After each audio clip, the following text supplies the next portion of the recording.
My boyfriend's sister acts like he's her son and constantly beefs with me for dating him, but she dished what she couldn't take and lost her mind when I beefed back at her. Posted by you/lovepie-hate-bigots. Sorry, I'm a bit high right now, so my boyfriend is helping me edit. I am female, 32 years old, he is male, 38 years old, my sister-in-law is female, 56 years old, and my stepmother-in-law is female, 69 years old. How do I put this? My sister-in-law thinks I am obnoxious. She is my boyfriend's eldest sibling, very protective of her baby, and also very religious, so her baby dating a pantsuit wearing, neon-colored hair having, bisexual atheist feminist with two moms was a lot for her to take in. Over the 3 years my boyfriend and I have been together, she has only become more vocal about it. It started with small snarky comments, but now it's full-on, in-your-face criticism. It got worse when he moved in with me, as we are not married. One of her longest-running jabs is that I look scary but am just mild and boring while I try to cosplay as edgy. Fair play to her for working in cosplay, gold star, she's evolving, unless I have any skeletons in my closet. I am a happy person and have no problem laughing at myself, so I always just laugh it off when she says she will find my skeletons in my closet. It was my birthday recently, so we had everyone over. When my boyfriend went out for decorations, he returned with a plastic skeleton and held it up with that "we're so immature, but you're in, right?" look on his face and said, "You thinking what I'm thinking?" And, well, I was.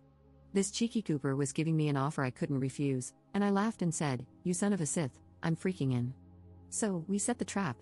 Sure enough, my sister-in-law was busy telling anyone who would listen that we're unmarried, sleeping in the same bed. I smoked the green stuff, she could smell it, the usual. I ignored her, but then she started going on about me cosplaying as edgy, not being an authentic person, and how someday she would find my skeletons in my closet. My boyfriend started to laugh, and I said, "Oh, you didn't notice?"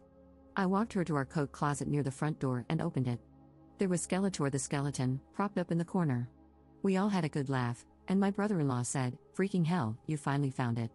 But when I turned to her, the mood shifted from good-natured laughter to a nightmare. She was red in the face, silent, and crying. Then she slapped me and left without a word.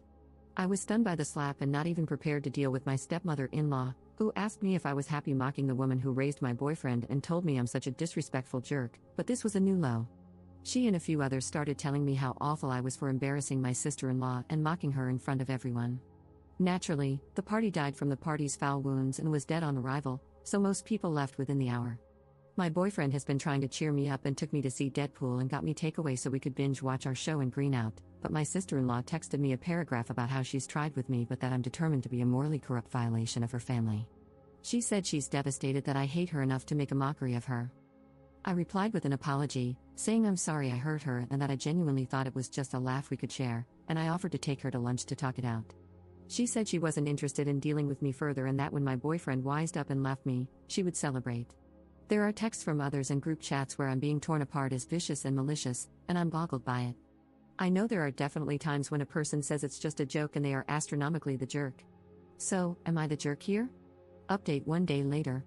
Facebook is such a pain. My sister-in-law took to social media and made a post, tagging me. It was as long as a novel, but the gist of it is that I am a hateful woman who doesn't respect parental figures, and it must be because I'm an orphan. According to the post, I'm on several illicit substances and I've lured her baby into them as well. She also claims I've turned him against God and his family. My man damn near blew the lid off our home when he saw the post, as he's on Facebook more than I am. He called her and demanded she take it down, but the damage was pretty much done. Family members came out of the woodwork, sending me links to rehab centers, church counseling, and addiction help. My personal favorite is the before me and after me photo comparisons. The before is a picture of him at church with his family on Mother's Day, and the after is a snap of him at a concert, showing his tattoos, drinking, and clearly drunk. Some people even came to the house to stage an intervention. My guy only started shouting and made them leave when I was referred to as a classless hussy and shameless slut. To be transparent, we use the green stuff and get high, but it's legal here, and we have jobs and maintain a good life. The after me photo isn't even from when we were dating, it was from beforehand. And for the record, I'm not an orphan. My sister-in-law is married to an alcoholic who just recently got hammered, wrecked their car, and was arrested for being belligerent with the police and refusing to leave after his car was towed. All of this over some freaking plastic skeleton? Oh, and I am a shameless slut, so that one felt like a compliment. So, I talked with him about limiting contact, and he got upset. He loves his family, and despite this freak show, he loves his sister. He got stressed out and started having a panic attack. I helped him recenter, got him some water, and held him until he calmed down. He then asked if we could give it a bit of time to fizzle down and said he would try to talk sense into his sister. So, we're giving it time. I'm not mad at him. I know this is hard for him, but this is crap. I'm being bombarded with texts and even emails calling me a demon woman, saying I'm shooting up my significant other, and that I hate Christians, none of which is even true. It's just a lot, and I'm hating every moment of it. Second update 3 weeks later. I am out of emotional freaking real estate here, but here goes everything. I have a feeling this isn't going to be short, so TLDR, my sister-in-law is depressed and self-harming after we cut her out, and my boyfriend is clearly hurting. I guess I have to start naming people, as this is turning into something of a saga. My boyfriend, Dean, yeah, I'm a Supernatural fan, so sue me, lol, sat me down a few days after my last post. He was very calm, and that was my first sign that I needed to gird my loins because I was in for a doozy. For some background, I'm usually the calm, logical one, while he's the passionate, deep-feeling type. But in this situation, we became the polar opposite of our usual selves. He looked me right in the eye and asked me, point blank, no BS, how all of this was affecting me. Every time he'd asked before, I couldn't bring myself to fully tell him how upsetting it all was because I'm always the put-together one. But this time, because he was so calm and direct, I just broke down. Nightmare isn't even the word, it was hell.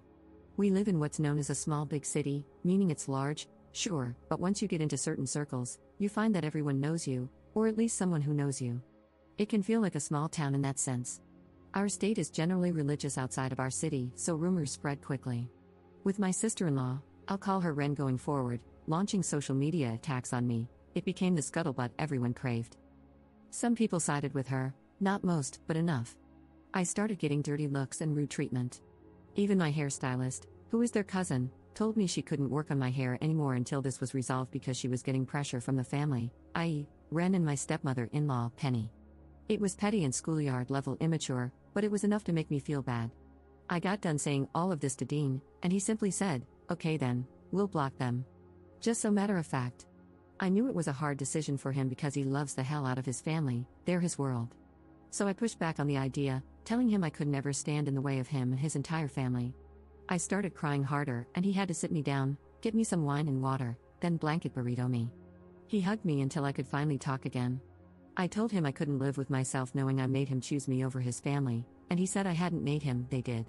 From there, we started talking logistics because he wasn't budging. I was sad the whole time, because normally I'm tough and have a don't give a crap attitude, but he's so close to them, and I'm not overly close with most of my own family. I hated the thought of taking something so rare and beautiful away from him, whether it was my fault or not. We cut them off, blocked almost everyone after sending a text explaining what was happening and why. And to make it worse, it was Ren's birthday party the next day. I took my guy to a festival in the city so he wouldn't have to think about it, and we were out until 2 or 3 in the morning. When we got home, our neighbor told us that a lot of people had come by, knocking on our door, 1 or 2 at a time, and a couple of them even asked our neighbors if we were home. Later, while I was making lunch, the police came by for a wellness check. They said his mother was concerned about him. Him, not me, just him. Dean, coldly, told them that his mother was dead and that if his father's wife had sent them, he wanted it on record that they were not in contact, and he wanted no further communication. By dinner, Penny was at our door. Some of this happened before I got into the room because I was cooking, but Dean told me he heard a knock and thought it was the neighbors, so he opened the door without looking. It was Ren, standing there with red, tear-streaked eyes. She asked to come in, and he said no, so she started crying, loudly. That's when I heard the commotion and came to see what was going on. By the time I got there, she had fallen into him, sobbing and wailing, asking what she had done that was so wrong, why he was treating her like this, and saying that he's her baby and she loves him, but now he's so cold and mean to her, all that BS. I was furious, but I saw his face. He was tearing up, and I could tell it was hurting him. He gently pushed her away and asked her to leave. That's when she saw me. She started sobbing an apology, saying, I am so sorry if I ever made you feel like you're not family, you won, please don't take my baby from us. She kept going, saying that if this was about their religion, they wouldn't pray around me, and things like that. When she finally stopped rambling, I told her it wasn't about their religion. Yes, I'm an atheist, that's my choice, but I don't mind people having faith in something. In fact, I somewhat envy people who do, as I just don't and probably can't. I told her this was about how I've been treated by her and others in the family. For almost 3 years, I was cast as the villain, and I was prepared to grin and bear it for our whole lives. But she got nastier, spreading gossip, and then, above all, she physically put her hands on me. She had the absolute gall to slap me, and the family collectively decided to let that slide. I won't tolerate physical abuse. I had an abusive ex, and I won't ever accept that again.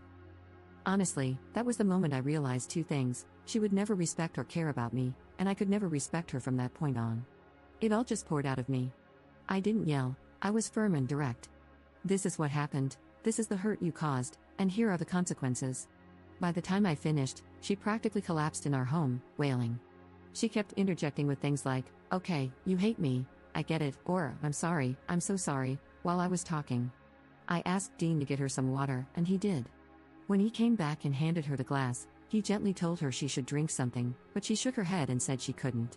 We asked if she had hurt herself getting to the ground, but then she just got really, really calm. She wiped her eyes, but there was this strange frown on her face, with tears still streaming down. She told us she came to apologize, and she had done that, but it was clear we didn't want anything to do with her or the family, and it was breaking her heart. She said she couldn't eat or drink anymore because life wasn't worth living knowing that Dean hated her. Dean just shook his head and, without much emotion, said, "Don't mistreat yourself like that, that's not fair."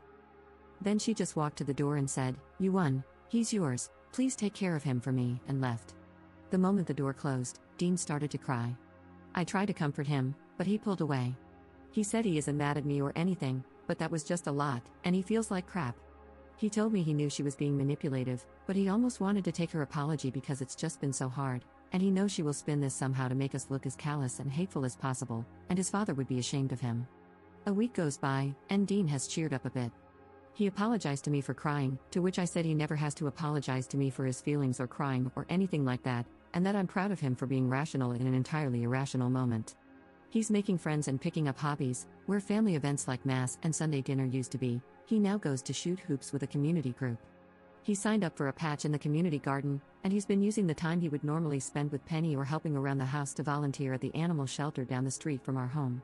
He came home this past Monday in a bad mood. He was honest with me, saying he was upset and would be bad company, so he needed space. I obliged and went out with a friend. When I got home, he asked me to sit down and told me he had logged into social media. A friend had messaged him about a post Penny made asking for prayers for Ren. According to the post, Ren was severely depressed, had quit doing much of anything, and was suffering from the heartbreak of her life, though they didn't explain what that was. This friend of Dean's had commented, asking if there was anything they could do, and Penny replied, "Pray, and nothing more." Yesterday rolled around, and my brother-in-law, Teddy, who isn't blocked or cut off because he's been supportive, called to tell us that Ren is in the hospital after trying to take all of her meds at once. She's been asking for Dean. I told him that she's in the hospital and that he could go to her if he wanted, and I'd even go with him or not, depending on what he needed. But he refused to go. He's been down ever since, and I'm really worried. Ren is practically a mother to him, so I know this is incredibly hard for him. I feel like crap because, at the core of it, all of this spiraled from me agreeing to that stupid joke to fire back at hers. Normally, I'd say these are manipulation tactics, but downing pills out of spite is on another level of commitment to the bit. Now, I feel like I've really shattered my man's world. I don't know if I should give him time, sit him down and talk right now, up our therapy sessions, take him on a vacation, or freaking what. He's my person. I hurt when he hurts, and we're both really hurting right now. Sorry this went on so long, I guess I had more to say than I thought. Third update 1 month later. We've endured a lot from his family at this point, from them calling into my job to complain about me, to the police showing up because I'm supposedly abusing him. I won't make this another War and Peace by typing out all the details, but it's been a lot. Dean recently got a job elsewhere in the state. It's been an emotional roller coaster for him, but after we talked it out, he accepted the position. He's made it clear that he doesn't want to be near family anymore. Well, that Medusa of a woman found out, and Teddy told us she's throwing a fit. So I just knew she'd come around soon. I told Dean this, and he looked at me and said, "You think so?" And I said, "I know so." Sure enough, the next day, he came home with more skeletons. They're propped up all around the porch, in the yard, and next to the garage. They have names, he named them. Boney Stark, Marilyn Monroe, Tibia Turner, and he's even given them backstories. The man has officially lost his mind, lol. And just as expected, she showed up. We have a ring cam now, so we both got alerts and saw her coming. He got up and said he'd take care of it, so I just watched from the cam and stayed in bed. He told her to leave, and she demanded to know why he was moving, blaming it all on me. She made it seem like I had bullied him into taking the job and that he needed to come to his senses and leave me. He refused, so she slapped him, twice.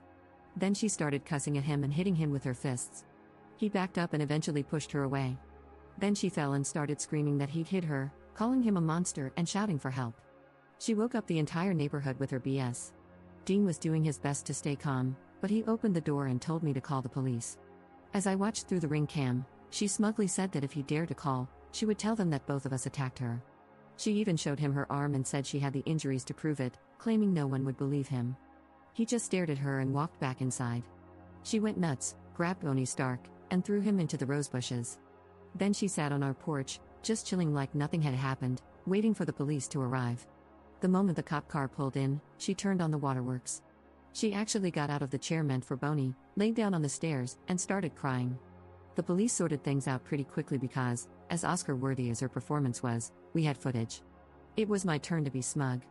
I cast it onto our large TV for everyone to see. When she realized she was caught, she cussed me out, calling me a beach and a loser, a harpy who had charmed her baby, and then lunged at me. Dean stepped in, got in her way, and told her to get the hell out of our house, calling her disgusting and manipulative. Then he said, "I'm not your baby, and you know what? Thank you. Thank you for showing me who you are. Now I can't wait to get away from you. Good job." I think she realized it all in that moment because this time, when she cried, I believed her. She just sobbed as the cops took her outside. We had her legally removed and put in a request for a restraining order. We currently have a temporary one while the case is being reviewed, but it will expire after we move. Now, we're just being careful about our personal information. Dean was really sad the first few days, but now he's excited. He keeps talking about the city we're moving to, how fun, quirky, and full of live music and events it is. I know he'll eventually mourn everything once it catches up with him, and he's keeping busy to avoid thinking about it too much, but it's so good to see him smile again. I've missed that. The family has tried harassing us, but he forwards them the footage and tells them that if they don't want him to go fully no contact, they need to stop and keep Ren under control. Sometimes it makes him cry, and other times it just makes him mad. I've asked if he wanted me to handle some of this, but he says no, he just wants us to ride this out, pack up, and get settled in the new city. Oh, and the skeletons are definitely coming with us.